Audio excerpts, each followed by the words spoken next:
Hello, good morning সবাইকে। এখন আমাদের এখানে সকাল 9টা বাজে।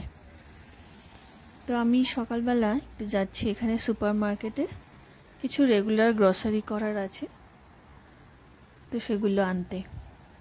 আজকে ভাবছিলাম এখানকার সুপার মার্কেটে কত রকমের টমেটো পাওয়া যায় সেটা একটু আপনাদের সাথে শেয়ার করব। আমার সাথে সাথে আপনারাও দেখতে পারবেন। চলুন দেখি। এই হচ্ছে ফার্স্ট ভ্যারাইটি। এগুলো ডাটা থাকে না, তো এরকম ছাড়ানো থাকে, যার যে কটা খুশি সে নিতে পারে। এটা হলো আরেকটা ভ্যারাইটি, এর নাম টস টমেটো। আর নিচে যে প্রাইসটা একটা দেখছেন, এটা হচ্ছে যেগুলো লুজ সেগুলোর পার কেজিতে এই প্রাইসটা। আর এরপরে দেখবেন কিছু টমেটো বক্সে আছে, সেগুলোর পার বক্সে দামগুলো অস্ট্রেলিয়ান ডলারে। এই টমেটোটা হচ্ছে রোমানিয়া টমেটো, এটা হচ্ছে প্রাইস। টমেটোগুলো খুব ফ্রেশ, একটাও নষ্ট বা পচা নয়। আর এইগুলো প্যাকেট করা আছে, একটা দুটো যার যেরকম প্রয়োজন তারা সেরকমভাবে নিতে পারে। এটা আরেকটা ভ্যারাইটি, সবার নাম আলাদা। এটা হচ্ছে গোরমেট টমেটো।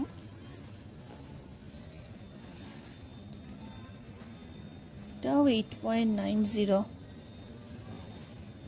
এর প্রাইস। এই টমেটোটা আমার খুব ভালো লেগেছে এর কালারের জন্য। দেখুন কেমন ব্রাউন কালারও না, আবার মেরুন কালারও না, এরকম একটা টাইপের কালার।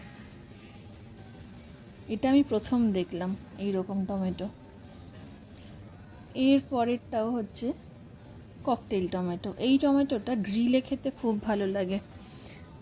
বারবিকিউ বা গ্রিলের সময় টমেটোটা গ্রিল করলে খুব ভালো লাগে খেতে। এটা বেশ মিষ্টি মিষ্টি।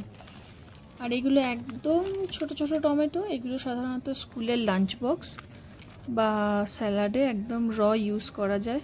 এটাও অতটা টক না, টমেটোর যে একটা টক টক থাকে এই টমেটোগুলো সেরকম হয় না, একটু মিষ্টি মিষ্টি হয়। এই বক্সের যে লাল হলুদ ছোট ছোট টমেটো, এগুলোও তাই। এগুলো কেউ রান্নাতে ইউজ করে না, এগুলো কাঁচাই খায়। সাধারণত এখানের মানুষেরা প্রচুর স্যালাড খায়, তো ওই স্যালাডে এইসব টমেটোগুলো এরা ইউজ করে। এর পরেরটাও একটু লম্বাটে ধরনের এই টমেটোগুলো, এগুলো গোল না। আর এর মধ্যে বেশ অনেকগুলো কালার আছে, সবুজ, লাল, হলুদ, ব্রাউন কালার, সব রকম মিক্স করে এক একটা বক্স করা। এটা 4.50 পার বক্সের প্রাইস এটা। এর পরেরটাও ছোট ছোট লাল টমেটো, এর মধ্যে অন্য কালার নেই, তবে এগুলো লম্বা লম্বা একটু, একদম গোল না। এগুলো প্রাইসটা কিন্তু পার বক্স ওয়াইজ। আর এই টমেটোটাও আমার বেশ লেগেছে। এটা হচ্ছে গোল্ডেন টমেটো। হয়তো এর এত সুন্দর হলুদ কালারের জন্য এর এরকম নাম। এটার দামও ওই পার বক্স $4.50। তারপরেরটা এটা হচ্ছে আরেক রকম টমেটো, ওই গোলই, এটার কোনো সেরকম ডিফারেন্স নেই। বাট এটা গ্লাস হাউস, হয়তো এর চাষ করার পদ্ধতিটা অন্যরকম। তারপরেরটা চেরি টমেটো। এই চেরি টমেটোগুলো খেতে খুব ভালো হয়, ভীষণ মিষ্টি মিষ্টি হয়। এটা পার বক্স $3।